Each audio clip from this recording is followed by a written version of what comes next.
Dear students, जय Hind. 10th physics chapter 1 light का आज लेक्चर नंबर 5 हम पढ़ने वाले हैं और इसमें हम पढ़ेंगे रूल्स फॉर इमेज फॉर्मेशन। तो स्फेरिकल मिरर से रिलेटेड कुछ टर्मिनोलॉजीज जो है उसके बारे में हमने लेक्चर नंबर 4 में पढ़ा था। पोल क्या होता है, प्रिंसिपल एक्सिस क्या होता है, फोकस क्या होता है, जितने भी टर्म्स हैं रिलेटेड टू स्फेरिकल मिरर वो हमने लेक्चर नंबर 4 में पढ़े हैं। और अब हम कुछ रूल्स पढ़ने वाले हैं जिनकी हेल्प से हम इमेज बनाएंगे, क्योंकि आफ्टर ऑल हमको करना क्या है, मिरर की हेल्प से इमेज बनाना है। तो इमेज बनाने से पहले हमको कुछ रूल्स समझना है और उन रूल की हेल्प से, टोटल 4 रूल्स हैं, उन 4 रूल्स की हेल्प से हम किसी भी मिरर में, स्फेरिकल मिरर में, कॉनकेव कॉन्वेक्स मिरर में इमेज फॉर्मेशन इजीली कर सकते हैं। तो चलिए स्टार्ट करते हैं। इमेज फॉर्मेशन के लिए जो भी रूल नेसेसरी है वो रूल स्पेशली हम 1 बाय 1 करके डिस्कस करेंगे इस स्लाइड के अंदर। तो चलिए शुरू करते हैं। Rules for image formation by spherical mirror. Let us suppose ये हमारा मिरर है। कौन सा मिरर है?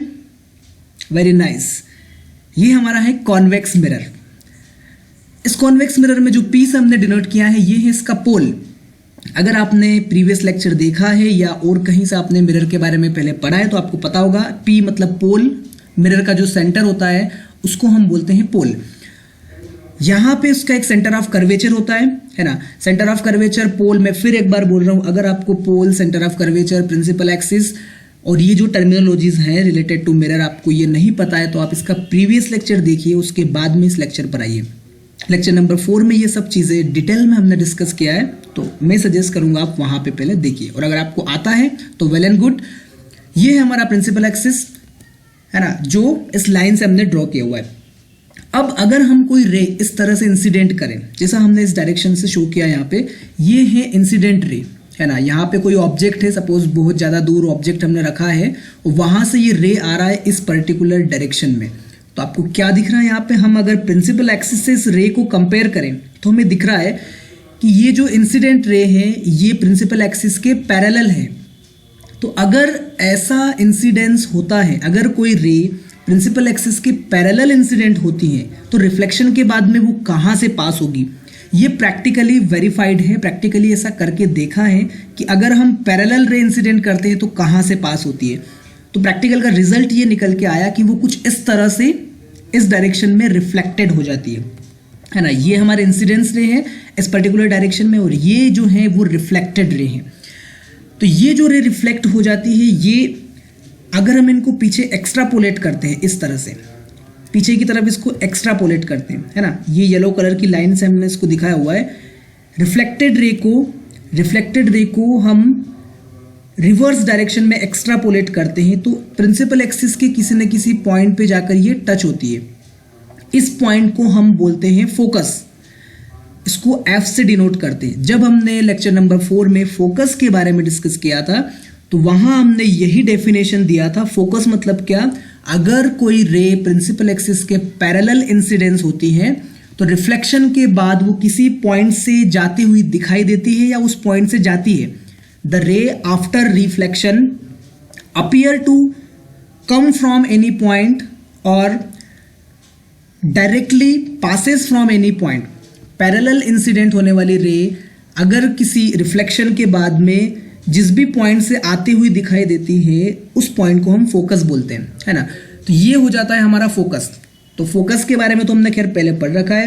अभी जो हमारा रूल है वो रूल क्या हो गया, अगर रे पैरेलल इंसिडेंट होगी तो रिफ्लेक्शन के बाद वो कहां से आती हुई दिखाई दे रही है, फोकस से। तो ये रूल नंबर 1 है। अगर रे प्रोसीड करती है parallel to principal axis of convex mirror, है ना। अभी हम कॉन्वेक्स मिरर की बात कर रहे हैं, कॉनकेव मिरर के केस में थोड़ा सा डिफरेंस आएगा। तो कॉन्वेक्स मिरर के प्रिंसिपल एक्सिस के पैरेलल अगर लाइट रे इंसिडेंट होती है, then after reflection the ray will appear to come from focus. हमको ऐसा दिखाई देता है कि रिफ्लेक्टेड रे फोकस से आ रही है। तो पैरेलल इंसिडेंट होती है तो फोकस से आते हुए हमको दिखाई देती है। अगर हम बात करें कॉनकेव मिरर का, तो ये कॉनकेव मिरर हो गया, ये इसका सेंटर ऑफ कर्वेचर और ये हमने इसका प्रिंसिपल एक्सिस ड्रॉ कर दिया। मान लो ये है हमारी इंसिडेंस रे, है ना, प्रीवियस केस के अकॉर्डिंग ये हमने इंसिडेंट करवाया। तो ये रे भी क्या है, ये जो रेड कलर से रे इंसिडेंट हो रही है ये भी प्रिंसिपल एक्सिस के पैरेलल है, मतलब हमारी रे जो है वो पैरेलल इंसिडेंस हो रही है। तो अगर कॉनकेव मिरर के प्रिंसिपल एक्सिस के पैरेलल कोई लाइट रे इंसिडेंट होती है तो रिफ्लेक्शन के बाद वो एक पॉइंट से होकर जाती है जिसको बोलते हैं फोकस पॉइंट। तो ये फर्स्ट रूल है ना, रूल एक ही है, इसको फर्स्ट नंबर इसीलिए दिया हुआ, ये भी फर्स्ट, क्योंकि ये फर्स्ट वाला रूल है। कॉन्वेक्स मिरर के लिए थोड़ा सा डिफरेंट है, कॉनकेव मिरर के लिए थोड़ा सा डिफरेंट है, पर रूल एक है। रूल एक मतलब कैसा कि जो इंसिडेंस रे है वो कैसी है, पैरेलल इंसिडेंट हो रही है प्रिंसिपल एक्सिस के। तो हम बोल सकते हैं whenever a light ray will incident parallel to the principal axis after reflection it will passes through focus in case of concave mirror, and after reflection the parallel incident ray will appear to come from focus in case of convex mirror। अगर parallel रे incident होती है तो concave mirror में वो reflection के बाद focus से होके जाएगी, और कॉन्वेक्स मिरर में ऐसा हमको दिखेगा कि रिफ्लेक्शन के बाद वो फोकस से आती हुई दिखाई दे रही है। It is the first rule, बहुत अच्छे से हमने समझा। चलिए सेकंड रूल के बारे में बात करते हैं। तो ये वापस हम इन दोनों मिरर को लेंगे और दोनों मिरर की हेल्प से ही rule number first, second, third और फोर्थ समझने की कोशिश करेंगे। आफ्टर ऑल फर्स्ट तो हमने कर लिया है, ये है हमारा सेकंड में हमने वापस यही मिरर लिया। कौन सा मिरर है, कॉनकेव मिरर, है ना। अभी तक तो हमको इतना समझ आ गया है क्योंकि हमने इतने 2-3 वीडियोस के देखे हैं कि मिरर कौन सा है। ये है कॉनकेव मिरर। वापस यही चीजें हम देखते हैं, फोकस, सेंटर ऑफ कर्वेचर और ये प्रिंसिपल एक्सिस। अब इंसिडेंस रे जो है पहले वाले केस में पैरेलल थी, अब अगर कुछ इस तरह से रे इंसिडेंट होती है ना। अब यहाँ पे जो इंसिडेंट रे हो रही है ये कहाँ से इंसिडेंस हो रही है, we can say the incident ray is passing through focus, focus से पास होके इंसिडेंस हो रही है। तो अगर कोई लाइट रे कॉनकेव मिरर के फोकस से होके इंसिडेंट होती है देन आफ्टर रिफ्लेक्शन वो कुछ इस तरह से जाती है। ये हमने ऐसे ही नहीं बनाया, it is also practically verified, है ना। ऐसा होता है, इसलिए हम इन्हीं चीज़ों को डिस्कस कर रहे हैं। पहले से ये वेल डिफाइंड केसेस हैं। तो ये सेकंड केस हो गया। सेकंड केस क्या है, अगर लाइट रे इंसिडेंट होती है फोकस से कॉनकेव मिरर के, देन रिफ्लेक्शन के बाद में वो प्रिंसिपल एक्सिस के पैरेलल हो जाती है। अगर हम ध्यान से देखें तो हमें यहाँ क्या समझ आ रहा है, पहला वाला जो केस था उसमें क्या हो रहा था, इंसिडेंट रे पैरेलल थी तो वो फोकस से पास हो रही थी। अब ये जस्ट उसका अपोजिट है, अगर इंसिडेंट रे फोकस से पास हो रही है तो रिफ्लेक्शन के बाद वो पैरेलल हो जाएगी। तो बहुत इजी हो गया हमारे लिए समझना। ऐसे ही हम अगर कॉन्वेक्स मिरर के बारे में बात करें तो कॉन्वेक्स मिरर में ये कॉन्वेक्स मिरर, ये इसका सेंटर ऑफ कर्वेचर, ये फोकस और ये प्रिंसिपल एक्सिस, है ना। अब यहाँ पे हमने इंसिडेंस रे करवाया फोकस से, ये अब आपको दिख रहा है ये रे इंसिडेंट हो रही है फोकस पे। फोकस तो हमारा यहाँ है, रे यहाँ से इंसिडेंट हो रही है। तो इसको भी अगर हम एक्स्ट्रापोलेट करते हैं तो एक्चुअल में ये जो रे है ये हम बोलेंगे कि इंसिडेंस कहाँ पे हो रही है, फोकस की तरफ इंसिडेंट हो रही है। ये तो हो गया हमारा मिरर और ये है इंसिडेंट रे। तो इंसिडेंट कहाँ हो रही है, फोकस के डायरेक्शन में, है ना, फोकस की तरफ इंसिडेंट हो रही है। तो केस यहाँ भी वही है, इंसिडेंट रे अगर फोकस की तरफ आती हुई दिखाई देती है कॉन्वेक्स मिरर में। यहाँ पे हम एग्जैक्टली ये नहीं बोल सकते कि यहाँ पे इंसिडेंट रे कॉन्वेक्स मिरर के फोकस से पास होती है, कॉनकेव मिरर के फोकस से पास हो सकती है, कॉन्वेक्स मिरर में ऐसा लगता है कि वो फोकस की तरफ आ रही है। ओवरऑल हमको तो ये समझना है कि यहाँ भी केस कौन सा है, सेकंड नंबर का केस है जहाँ पे इंसिडेंट रे फोकस से पास होती है या पास होती हुई दिखाई देती है। तो जब यहाँ पे इस तरह से होगा तो रिफ्लेक्शन के बाद ये भी पैरेलल हो जाती है। तो बहुत ईजी केस है सेकेंड वाला भी।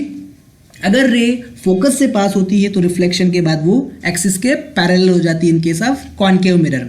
और कॉन्वेक्स मिरर के केस में ऐसा दिखता है हमको कि वो रे फोकस की तरफ आ रही है तो रिफ्लेक्शन के बाद वो पैरेलल हो जाएगी। तो ओवरऑल ये 2 रूल हो गए कंप्लीट। पहला रूल जो था पैरेलल आती है तो फोकस से पास होगी, दूसरा रूल अगर फोकस से पास हो रही है तो वो पैरेलल होगी रिफ्लेक्शन के बाद। Very nice. ये है हमारा थर्ड रूल। थर्ड रूल में फर्स्ट हम कॉन्वेक्स मिरर, कॉनकेव मिरर के बारे में देख लेते हैं। ये इंसिडेंस हो रही है इस तरह से, है ना, ये इसका प्रिंसिपल एक्सिस है और अब जो रे इंसिडेंट हो रही है वो सेंटर ऑफ कर्वेचर से हो रही है। डोंट वरी, बहुत ज़्यादा केसेस नहीं है। आपको ऐसा लग रहा है कन्फ्यूजन की याद कैसे रखेंगे, पहला वो था कहाँ से इंसिडेंट हुई, दूसरे में कहाँ से इंसिडेंट हुई, तीसरे में कहाँ से। ओवरऑल टोटल 4 केस हैं, 4 केस आराम से हमको याद रहेंगे और ये वाला तो बहुत ईजी है। इसमें क्या हो रहा है, अगर लाइट रे कॉनकेव मिरर में सेंटर ऑफ कर्वेचर से पास होती है। If the light ray will incident through centre of curvature, है ना, कैपिटल सी क्या होता है, centre of curvature. So if the light ray will incident through centre of curvature of a concave mirror, then after reflection it will retrace its path. तो ये इस तरह से कुछ रिटर्न अपने डायरेक्शन में चली जाती है, यानी यहां से रे आएगी इस डायरेक्शन में, यहां पे इंसिडेंट होगी और रिटर्न इसी डायरेक्शन में जिस पाथ को फॉलो करते हुए आई थी उसी पाथ को फॉलो करते हुए रिटर्न जाएगी। That means the ray will retrace its path. कब रिट्रेस करेगी, when the ray will passes through centre of curvature of a concave mirror. तो सेंटर ऑफ कर्वेचर से आती है तो रिटर्न चली जाती है, सिंपल लैंग्वेज में बोल सकते हैं। थर्ड रूल क्या है, अगर light ray centre of curvature से आती है तो रिटर्न उसी डायरेक्शन में पास होती है।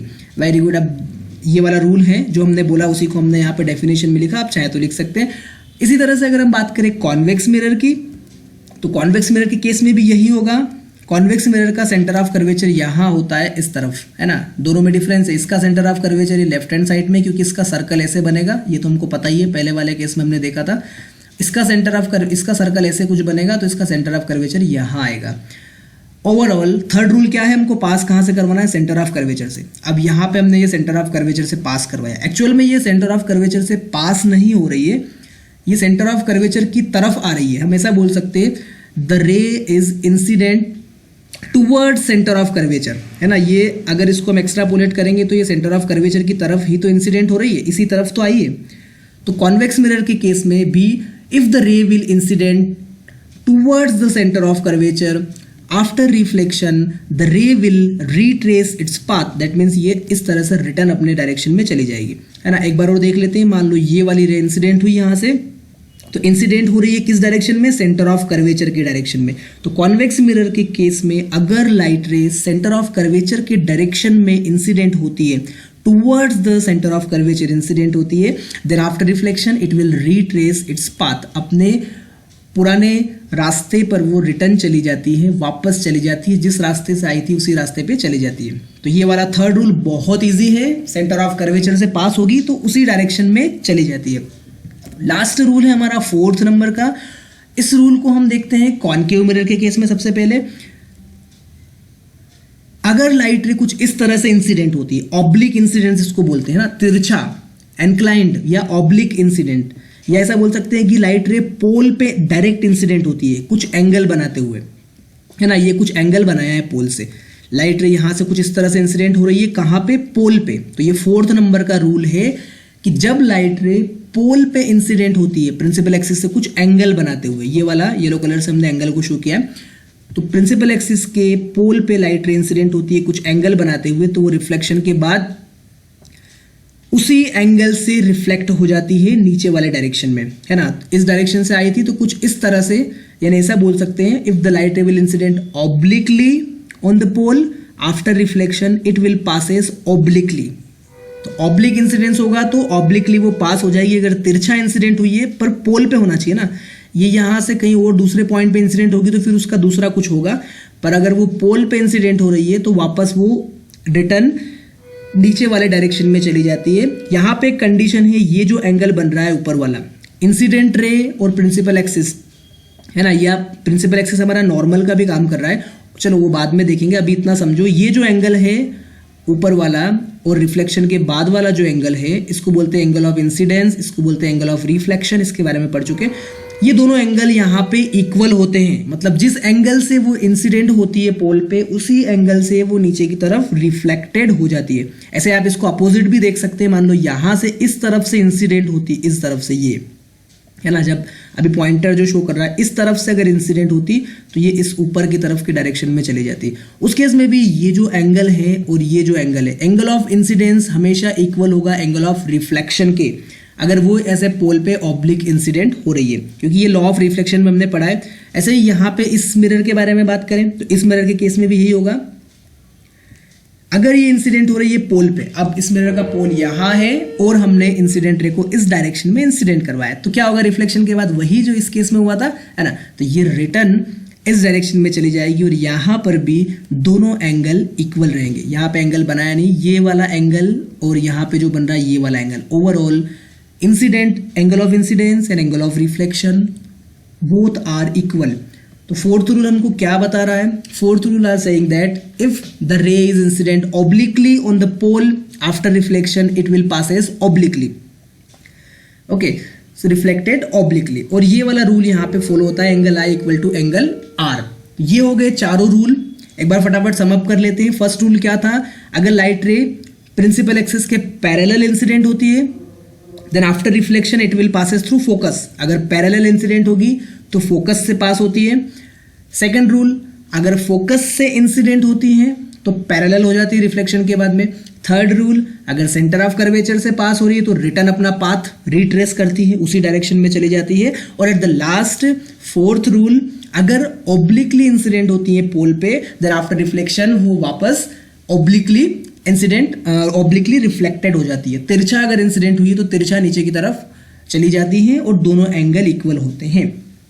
तो बहुत अच्छे से आपने इसको समझा। मेरे ख्याल से ये रूल आपको समझ में आ गए होंगे। इसके बाद में छोटा सा टॉपिक और है sign convention. Sign convention by spherical mirror. तो ये 4 रूल हमने जो पढ़े हैं बहुत बहुत इंपॉर्टेंट है। इन्हीं 4 रूल में से कोई भी 2 रूल हम यूज करेंगे image formation by spherical mirror. Class 10th में आपने देखा होगा, आपकी बुक में एक टेबल बनी हुई है, image formation by concave mirror, image formation by convex mirror. वो जो टेबल बनी हुई है उसमें अलग अलग जगह हम ऑब्जेक्ट रख के इमेज बनाते हैं। तो वहां पे किसी भी ऑब्जेक्ट की इमेज बनाने के लिए हम कम से कम 2 रे का यूज करते हैं। और उन 2 रे में हम कौन से रूल यूज करते हैं? अभी जो हमने 4 रूल पढ़े हैं इन्हीं में से कोई भी 2 रूल हम यूज करेंगे। तो ये 4 रूल बहुत ज्यादा इंपॉर्टेंट है पूरे चैप्टर के लिए। तो आपने इसको बहुत अच्छी तरह से समझा। इसके बाद हम नेक्स्ट टॉपिक छोटा सा फटाफट फिनिश करते हैं। नेक्स्ट टॉपिक है हमारा साइन कन्वेंशन, है ना। साइन कन्वेंशन, साइन मतलब क्या? प्लस माइनस वाला साइन, है ना, जो हम यूज करते हैं plus minus. Convention, convention that means tradition, या ऐसा बोल सकते हैं परिपाटी, जो काफी समय से चलती आ रही है ना, कि ऐसा ऐसा ऐसा ऐसा होना चाहिए। कोई रूल्स बना के चले जाते हैं, है ना, तो उसको बोलते हैं कन्वेंशन या ट्रेडिशन बोल सकते हैं या परिपाटी बोल सकते हैं। Sign convention. तो जब हम मिरर से इमेज बनाएंगे तो हमको कुछ साइन यूज करने पड़ेंगे, है ना, कि ऑब्जेक्ट को कहाँ रखना है, इमेज को कहाँ बनाना है। मतलब इमेज तो अपने अकॉर्डिंग बनेगा, ऑब्जेक्ट जहाँ भी रखेंगे। फोकल लेंथ को पॉजिटिव लेना है या निगेटिव लेना है, रेडियस ऑफ कर्वेचर निगेटिव या पॉजिटिव आएगा। मतलब साइन हम क्या रखें, किसी भी चीज़ का डायरेक्शन बहुत इंपॉर्टेंट होता है। और स्पेशली फिजिक्स में तो हम वेक्टर क्वांटिटीज पढ़ते हैं तो डायरेक्शन बहुत जरूरी होता है। तो यहाँ पे साइन कन्वेंशन देख लेते हैं। मान लो कि ये हमारा एक मिरर है। कौन सा मिरर लिया हमने? कॉनकेव मिरर ले लिया, है ना। आप कॉन्वेक्स मिरर भी ले सकते हैं, नो प्रॉब्लम। इसके लिए हम साइन कन्वेंशन समझने की कोशिश करते हैं। साइन कन्वेंशन होता क्या है? बहुत ज्यादा इंपॉर्टेंट है ये वाला पोर्शन। जितने भी न्यूमेरिकल क्वेश्चन हमको चैप्टर नंबर 10 में सॉल्व करना है उसका बेसिस है, तो इसको ध्यान से समझने की कोशिश करना और बिल्कुल आपको 100% समझ में आएगा अगर आप पूरे कंसंट्रेशन से इसको समझेंगे। इतना कोई डिफिकल्ट नहीं है, बहुत इजी है, पर स्टूडेंट इसमें गलती करते हैं और उसका हमको खामियाजा वहाँ पे न्यूमेरिकल्स में प्रॉब्लम आता है फिर, है ना। तो प्लीज़ इसको ठीक से देखें, ठीक से समझने की कोशिश करें। चलिए, ये है हमारा मिरर। कौन सा मिरर है? Concave mirror. अगर हम डिस्टेंस मेजर करना चाहेंगे तो वो डिस्टेंसेस पोल से मेजर करेंगे। मतलब मान लो आपने यहाँ पे कहीं ऑब्जेक्ट रखा है ना, ये पॉइंटर के यहाँ पे आपने कोई ऑब्जेक्ट रखा है और आपसे पूछा है कि ऑब्जेक्ट का डिस्टेंस कितना है, तो डिस्टेंस हमेशा हम पोल से मेजर करेंगे। यहाँ से फिर हम इस डायरेक्शन में मेजर करना स्टार्ट करेंगे और यहाँ से यहाँ तक का जितना भी डिस्टेंस होगा 5 सेंटीमीटर 10 सेंटीमीटर वो हम बताएंगे। ओवरऑल कहने का मतलब है all the distances are measured from pole. तो पोल से हमको डिस्टेंस मेजर करना है, चाहे वो ऑब्जेक्ट का डिस्टेंस हो, चाहे वो इमेज का डिस्टेंस हो, चाहे वो फोकल लेंथ हो, चाहे वो रेडियस ऑफ कर्वेचर हो। Every distances are measured from pole. तो हमेशा पोल से शुरुआत करना है, सबसे पहला पॉइंट, है ना। हमको ध्यान रखना है क्या है? पी। पोल से ही सारी चीजें हमको स्टार्ट करना है किसी भी कंडीशन में। अब ये है मान लो इंसिडेंट रे का डायरेक्शन। आपने ऑब्जेक्ट को यहां कहीं रखा है, जो कि आगे आने वाले सारे केसेस में, सारे एग्जांपल्स में हम ऑब्जेक्ट को हमेशा इस मिरर के लेफ्ट हैंड साइड में ही रखते हैं। पर ऐसा कोई कंपलसरी नहीं है, आप चाहे तो ऑब्जेक्ट को इस मिरर के राइट हैंड साइड में, मतलब यहां कहीं भी रख सकते हैं इस प्रिंसिपल एक्सिस के ऊपर। पर हमारी बुक में और कन्वेंशनली ज्यादातर केसेस में इसको यहीं रखा जाता है ऑब्जेक्ट को। तो ऑब्जेक्ट कहाँ रखा है उससे हमको मतलब नहीं, हमको तो क्या देखना है? इंसिडेंट रे का डायरेक्शन क्या है। तो आपने ऑब्जेक्ट अगर यहां रखा है तो ऑब्जेक्ट से इंसिडेंट रे इसी डायरेक्शन में तो जाएगी। ये वाला पर्टिकुलर जो डायरेक्शन हमको शो कर रहा है ना, इसी पर्टिकुलर डायरेक्शन में इंसिडेंट रे जाएगी। तो मान लो ये हमारा इंसिडेंट रे का डायरेक्शन हो गया, है ना। ऑब्जेक्ट यहाँ रख दिया और इससे इंसिडेंट रे इधर जा रही है। अब हमको अगर कोई डिस्टेंस मेजर करना है तो इंसिडेंट रे के पर्टिकुलर डायरेक्शन में कोई भी डिस्टेंस मेजर करेंगे तो वो पॉजिटिव होता है। डोंट वरी अबाउट दिस कि क्या बोल रहे हैं, कुछ समझ नहीं आ रहा है। इसके बाद हम बहुत बढ़िया 2 एग्जाम्पल लेने वाले हैं जिसमें आपको 100% क्लियर होगा कि क्या हम डिस्कस करने वाले हैं। अभी हम रूल्स देख लेते हैं, इसके बाद जो एग्जाम्पल आएंगे उसमें ऑटोमेटिक आपको समझ आ जाएगा। ज़्यादा टेंशन लेने की दिक्कत नहीं है, कोई प्रॉब्लम नहीं है, बिल्कुल ईजी है। ये हो गया हमारा डायरेक्शन ऑफ इंसिडेंट रे। अब अगर हम इस डायरेक्शन में कुछ चीज़ मेजर कर रहे हैं, है ना, इस डायरेक्शन में मेजर करने जाएंगे तो उसको हम पॉजिटिव लेते हैं, और अगर हम इस रिटर्न डायरेक्शन में मेजर करने जाएंगे तो उसको हम निगेटिव लेते हैं। मैं फिर बोल रहा हूं, एग्जांपल आएगा उसमें 100% बिल्कुल आराम से समझ में आएगा, डोंट वरी। इस डायरेक्शन में इंसिडेंट रे के डायरेक्शन में अगर चलना है, अभी इतना याद रखो, इंसिडेंट रे के डायरेक्शन में अगर चलना है तो हम उसको पॉजिटिव लेते हैं। इंसिडेंट रे के अपोजिट डायरेक्शन में अगर हमको चलना है तो हम उसको निगेटिव लेते हैं। ऐसे ही अगर प्रिंसिपल एक्सिस के ऊपर की तरफ हमको कुछ मेजर करना है, upward direction from the principal axis, principal axis के ऊपर की तरफ अगर हमको कुछ मेजर करना है तो वो पॉजिटिव लेते हैं। प्रिंसिपल एक्सिस के डाउनवर्ड डायरेक्शन में अगर कुछ मेजर करना है तो उसको नेगेटिव लेते हैं। अब पूरा कंफ्यूजन हो गया होगा कि क्या बोल रहे हैं, किसको पॉजिटिव लेना है, किसको नेगेटिव लेना है, समझ नहीं आ रहा है। तो ये लास्ट वाली चीज़ें तो क्लियर है ना। कैसे, अगर ऑब्जेक्ट हमारा रखा हुआ है इस प्रिंसिपल एक्सिस पे, ऐसे ऊपर की तरफ ऑब्जेक्ट रखा हुआ है, मान लो ये हमारा ऑब्जेक्ट है, ये रो, तो प्रिंसिपल एक्सिस से ऊपर की तरफ रखा हुआ है ना ये, हम इसकी हाइट मेजर करने जाएंगे तो यहाँ से ऊपर की तरफ मेजर करेंगे तो उसको हमको लेना है पॉजिटिव। मान लो 5 सेंटीमीटर का है तो हम बोलेंगे +5 सेंटीमीटर। मान लो इमेज नीचे की तरफ बना, बहुत सारे केसेस में इमेज उल्टा बनेगा, है ना, इस केसेस में भी उल्टा बनेगा। तो मान लो इमेज यहाँ पे कहीं नीचे की तरफ यहाँ बना, अभी एग्जाम्पल में समझ में आ जाएगा, तो उसको हम फिर निगेटिव लेते हैं। तो ये 4 साइन कन्वेंशन है ना, सिंपल है। ऊपर की तरफ पॉजिटिव, नीचे की तरफ नेगेटिव, इंसिडेंट रे के डायरेक्शन में पॉजिटिव, इंसिडेंट रे के अपोजिट डायरेक्शन में नेगेटिव। ये तो हो गए 3 रूल। और लास्ट सबसे पहला था कि सारे के सारे डिस्टेंसेस हमको पोल से मेजर करना है। चलिए ज़्यादा कंफ्यूज नहीं होते हैं, इसके एग्जाम्पल के थ्रू इसको समझने की कोशिश करते हैं, है ना। ये बहुत अच्छे से आपको समझ में आएगा एग्जाम्पल के थ्रू। ये तो हो गया हमारा प्रीवियस डायग्राम जिसके बारे में हम अभी डिस्कस कर रहे थे, है ना। अब चलिए एक एग्जाम्पल ले लेते हैं। मान लो ये हमने लिया मिरर, कॉनकेव मिरर, यहाँ पे सेंटर ऑफ कर्वेचर और यहाँ पे इसका फोकस, ये हो गया इसका प्रिंसिपल एक्सिस। अब हमने मान लो एक ऑब्जेक्ट को रखा इस तरह से यहाँ पे, है ना। ये 5 सेंटीमीटर जो हमने लिखा है ये क्या है, यहाँ पोल से फोकस का डिस्टेंस, और पोल से फोकस के डिस्टेंस को क्या बोलते हैं, क्या बोलते हैं, वेरी नाइस, फोकल लेंथ। तो ये 5 सेंटीमीटर क्या हो गया हमारा फोकल लेंथ।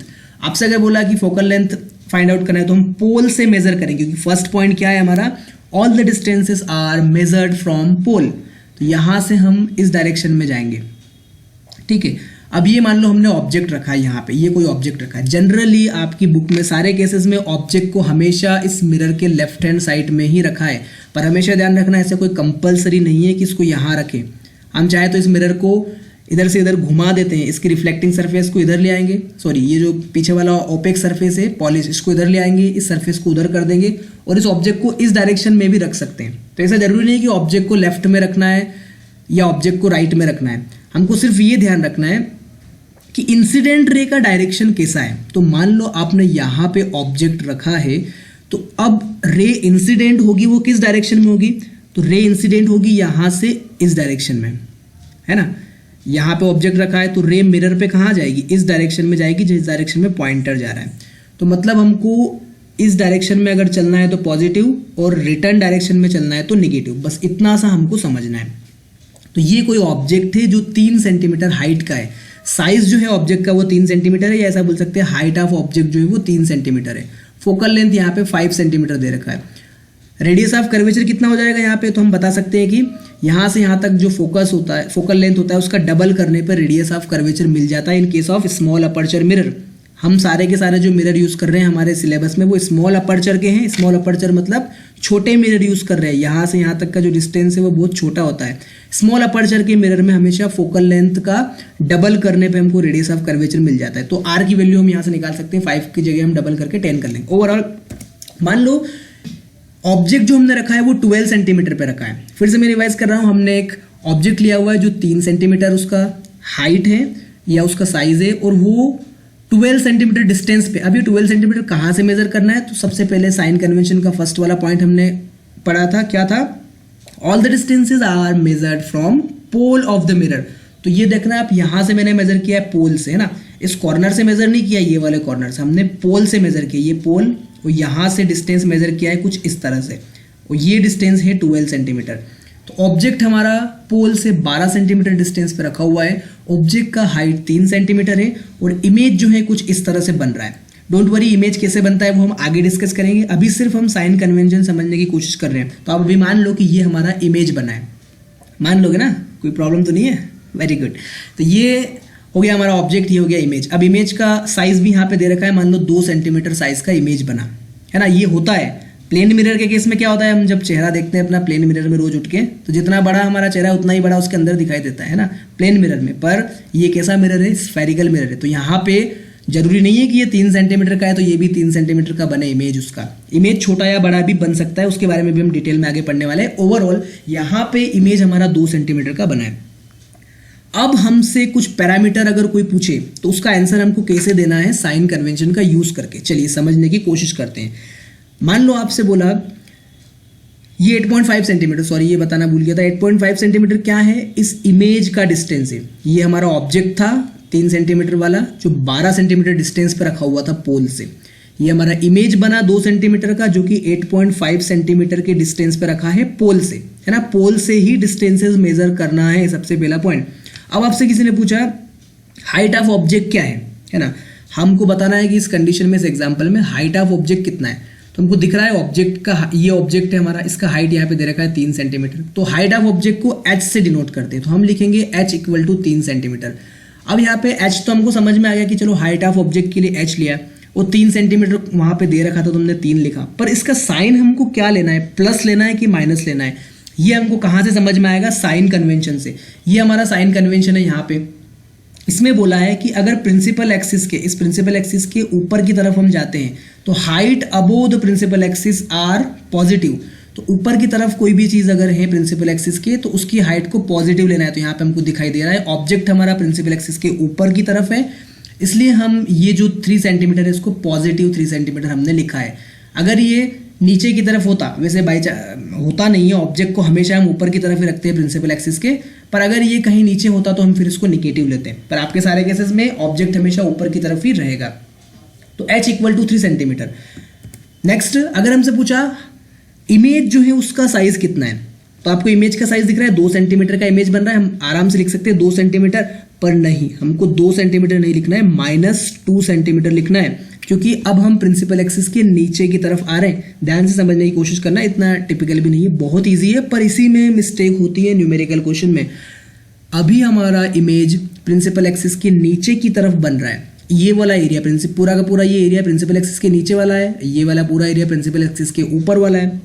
तो डाउनवर्ड डायरेक्शन में अगर बन रहा है तो हम फिर उसको नेगेटिव लेते हैं। तो हम यहाँ पे लिखेंगे हाइट ऑफ द इमेज, जिसको h डैश से डिनोट करते हैं, -2 सेंटीमीटर। h कहीं भी लिखा हुआ मिले तो आप समझ जाना कि ये हाइट ऑफ ऑब्जेक्ट की बात कर रहे हैं या साइज ऑफ ऑब्जेक्ट की बात कर रहे हैं। h डैश लिखा हुआ मिले उसका मतलब होता है ये इमेज का साइज है या इमेज का हाइट है। ऑब्जेक्ट का हाइट और इमेज का हाइट दोनों h और h डैश से डिनोट करते हैं। तो ये प्लस माइनस का जो प्रॉब्लम था, इसी को हमने साइन कन्वेंशन की हेल्प से समझने की कोशिश की है कि हमको प्लस लेना है कि माइनस लेना है। तो ये पहले से लोग डिसाइड करके गए हैं, साइंटिस्ट जो भी थे उन्होंने ऐसा मान लिया कि आपको ऐसा ऐसा करना है। इंसिडेंट रे के डायरेक्शन में अगर आप चल रहे हैं तो पॉजिटिव लेना है, इंसिडेंट रे के अपोजिट जा रहे हैं तो नेगेटिव। तो जैसे ये यहाँ पे हमारा, अब हमको बोला डिस्टेंस ऑफ ऑब्जेक्ट, ऑब्जेक्ट का डिस्टेंस कितना है। तो क्वेश्चन में दे रखा है ये हमारा ऑब्जेक्ट, और ये जो है यहाँ से यहाँ तक का डिस्टेंस दे रखा है। पोल से हमने ऑब्जेक्ट का डिस्टेंस मेजर किया जो कि 12 सेंटीमीटर लिखा है, तो हम 12 सेंटीमीटर लिख देंगे। Object distance is 12 centimetre, but हमको ध्यान रखना है कि ये 12 सेंटीमीटर जो हमने मेजर किया है ये इंसिडेंट रे के डायरेक्शन में मेजर किया है या इंसिडेंट रे के अपोजिट डायरेक्शन में मेजर किया है। तो इंसिडेंट रे का डायरेक्शन कैसा, यहाँ से इस डायरेक्शन में इंसिडेंट रे का डायरेक्शन है ऐसे।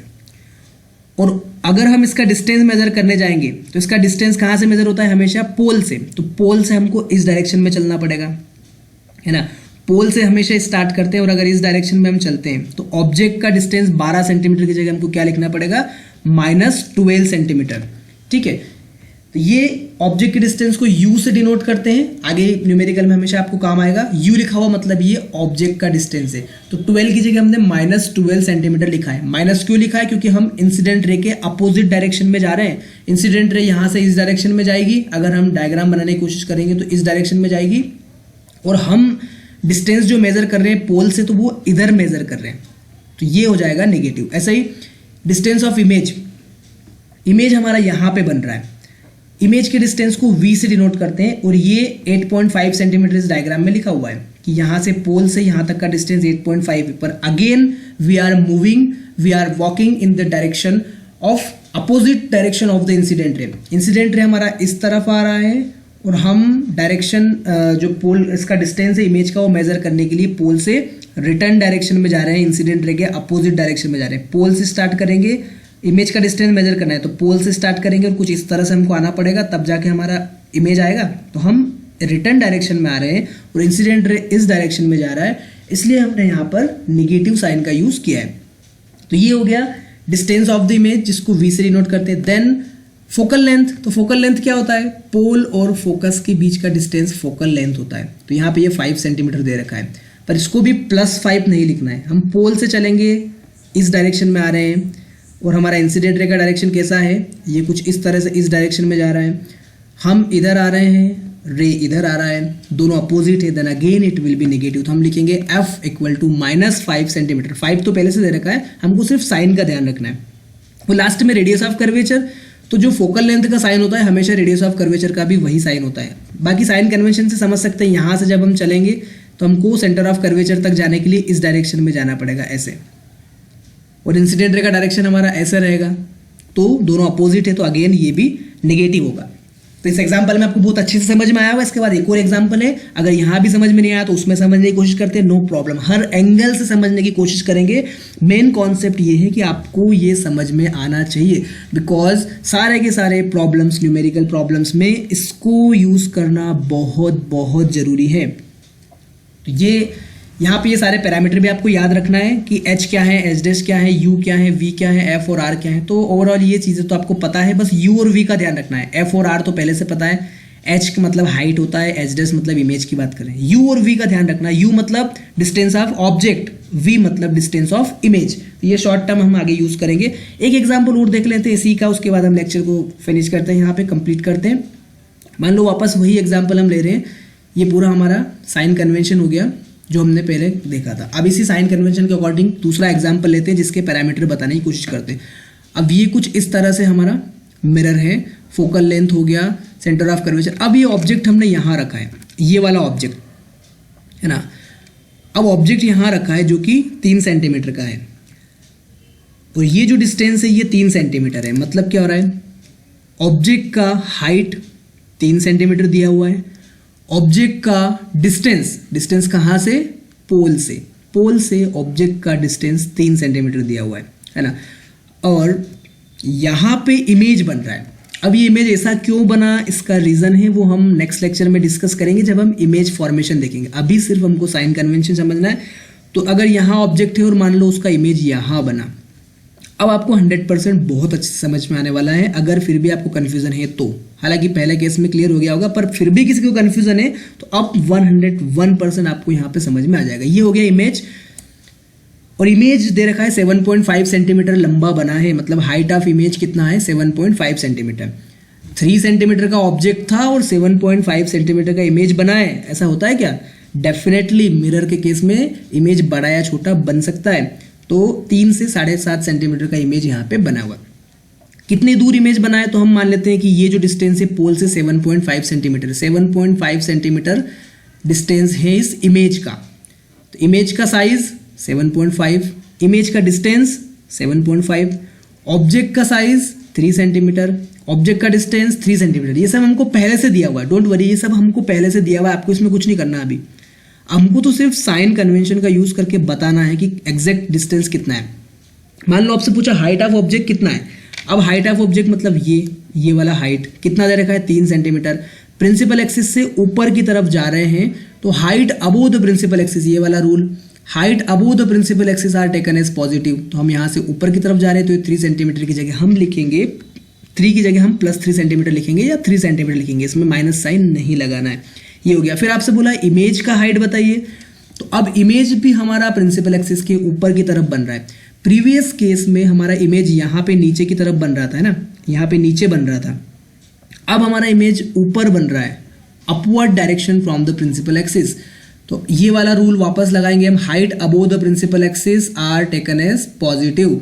तो इमेज का हाइट भी 7.5 सेंटीमीटर हम पॉजिटिव ही यूज करेंगे हमारे न्यूमेरिकल क्वेश्चंस में, क्योंकि ये ऊपर की तरफ रखा हुआ है, प्रिंसिपल एक्सिस के ऊपर की तरफ। तो यहाँ पे हम माइनस नहीं लगाएंगे, यहाँ पर भी 7.5 सेंटीमीटर एज इट इज आएगा। Clear, very good. अब हम बात करें डिस्टेंस ऑफ ऑब्जेक्ट। अब ऑब्जेक्ट का डिस्टेंस 3 सेंटीमीटर दिया हुआ है। अब ऑब्जेक्ट का डिस्टेंस मतलब कहाँ से मेजर करते हैं, पोल से। पोल से ऑब्जेक्ट का डिस्टेंस मेजर करने के लिए हम कुछ इस तरह से इस डायरेक्शन में मूव करेंगे, है ना। यहाँ पे पोल है, यहाँ से इस डायरेक्शन में मूव करेंगे ऐसे।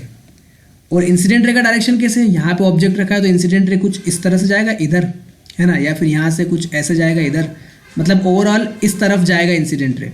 इंसिडेंट रे हमारे यहाँ पे केस में अभी लेफ्ट से राइट की तरफ जा रहा है इधर, और डिस्टेंस हमारा ऑब्जेक्ट का पोल से जब हम मेजर करने जाएंगे तो हमको राइट से लेफ्ट की तरफ जाना पड़ेगा। ओवरऑल इंसिडेंट रे का डायरेक्शन और ऑब्जेक्ट का जो हम डिस्टेंस मेजर कर रहे हैं उसका डायरेक्शन अपोजिट है, तो ऑब्जेक्ट का डिस्टेंस u यहाँ पे नेगेटिव लेना है। और सबसे अच्छी बात, आपके सारे केसेस में 10th क्लास के सिलेबस में ऑब्जेक्ट को हमेशा हम लेफ्ट हैंड साइड में ही रखते हैं, है ना, यहाँ पे इसी तरफ रखते हैं। तो हमेशा u को आपको नेगेटिव ही लेना है, पर ऐसा जरूरी नहीं है, रटना नहीं है। आपके केस में ऐसा ले सकते हैं आप, अगर ऑब्जेक्ट हमने यहाँ से हटा के यहाँ रख दिया तो फिर वो चेंजेस हो जाता है, जो कि आपके सिलेबस में नहीं है।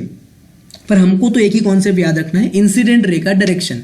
इंसिडेंट रे के डायरेक्शन में अगर हम चल रहे हैं तो पॉजिटिव, इंसिडेंट रे के अपोजिट डायरेक्शन में अगर चल रहे हैं, ये वाला इंसिडेंट रे के अपोजिट डायरेक्शन में चल रहे हैं तो हमको नेगेटिव लेना है, इंसिडेंट रे के डायरेक्शन में चल रहे हैं तो हमको पॉजिटिव लेना है। तो यहाँ पे इंसिडेंट रे इधर जाएगी, डिस्टेंस मेजर करने के लिए हमको रिटर्न आना पड़ेगा, तो हमको u नेगेटिव लेना है। ऐसे ही डिस्टेंस ऑफ इमेज। अब इमेज का डिस्टेंस, तो इमेज हमारा यहाँ पे बन रहा है, ये है इमेज का डिस्टेंस। इमेज का डिस्टेंस मेजर करने के लिए कहाँ से मेजर करते हैं, हमेशा पोल से। तो पोल से जब हम इमेज का डिस्टेंस मेजर करने जाएंगे तो हम इस तरफ चलेंगे, इस तरफ चलेंगे ऐसे, है ना, पोल से चलेंगे और इमेज तक आएंगे, ये आ गए। तो हमारा डायरेक्शन क्या है, पोल से डायरेक्शन है इस तरफ, मतलब हम बोल सकते हैं लेफ्ट से राइट की तरफ जा रहे हैं। और इंसिडेंट रे का डायरेक्शन क्या था, वो भी यहाँ से अगर इंसिडेंट होती तो इस तरफ आती, तो वो भी लेफ्ट से राइट है। इंसिडेंट रे का डायरेक्शन और हम जिस तरफ मूव कर रहे हैं इमेज के लिए उसका डायरेक्शन सेम है, तो इस केस में इमेज के लिए v 7.5 सेंटीमीटर पॉजिटिव लेना है। पिछले केस में हमने निगेटिव लिया था क्योंकि इमेज हमारा यहाँ पे कहीं बना था, हम पोल से इस तरफ आ रहे थे तो हमने उसको नेगेटिव लिया था। पोल से हम राइट हैंड साइड में जा रहे हैं, इंसिडेंट रे के डायरेक्शन में जा रहे हैं, तो हम उसको पॉजिटिव लेंगे। तो पॉजिटिव नेगेटिव का कॉन्सेप्ट आपको अच्छे से समझ में आ गया होगा। फोकल लेंथ तो आप ही बता देंगे, क्या लिखना है, 3 सेंटीमीटर लिखना है, माइनस लिखना है -3 सेंटीमीटर। वेरी गुड, तो ये -3 सेंटीमीटर लिखना है, सॉरी 5 सेंटीमीटर। यहाँ पे फोकल लेंथ 5 दे रखा है, 3 तो हमारा ऑब्जेक्ट का डिस्टेंस है, ये 5 सेंटीमीटर दे रखा है, तो 5 सेंटीमीटर हमने लिखा। लास्ट है centre of radius of curvature. तो रेडियस ऑफ कर्वेचर कितना हो जाएगा, फोकल लेंथ का डबल कर देते हैं तो रेडियस ऑफ कर्वेचर मिल जाता है। तो 5 यहाँ पे था, इसका डबल किया 10। इसमें भी हमने माइनस साइन लगाया क्योंकि यहाँ से पोल से स्टार्ट करेंगे, इस तरफ जाना पड़ेगा, अपोजिट डायरेक्शन में हम जा रहे हैं इंसिडेंट रे के, इसलिए यहाँ पे हमने नेगेटिव लिखा। चीज़ें बहुत सिंपल है, आपको लगेगा इतने टाइम तक इसको लंबा खींचने की जरूरत नहीं थी, फिर भी इसको 2 एग्जाम्पल के थ्रू एक्सप्लेन इसलिए किया क्योंकि ये जो केसेस हैं इसमें बहुत सारे स्टूडेंट मिस्टेक करते हैं, इसीलिए मैंने ये 2 एग्जाम्पल लेके इसको थोड़ा सा डिटेल में एक्सप्लेन करने की कोशिश की। और आपको अगर पहले इसको समझ में आ गया हो तो no problem, well and good. फिर भी इस वीडियो को देखने के बाद मुझे नहीं लगता आपको इसमें कुछ प्रॉब्लम होगी। आगे जब हम इमेज फॉर्मेशन देखेंगे वहां पे आपको और चीज़ें क्लियर हो जाएगी। आपको करना क्या है, आपको बस ये पैरामीटर याद रखना है, U से क्या होता है, V से किसको रिप्रेजेंट करते हैं, F क्या है, R क्या है, H क्या है। ये पैरामीटर अगर आपको याद है तो इजीली आप उसको सॉल्व कर पाएंगे। So no problem, happy learning with physics Darpan. पढ़ाई करते रहिए और स्लाइड की हेल्प से अपने नोट्स भी खुद ही बनाइए तो बहुत अच्छा होगा। मिलेंगे हम नेक्स्ट वीडियो में, तब तक के लिए जय हिंद।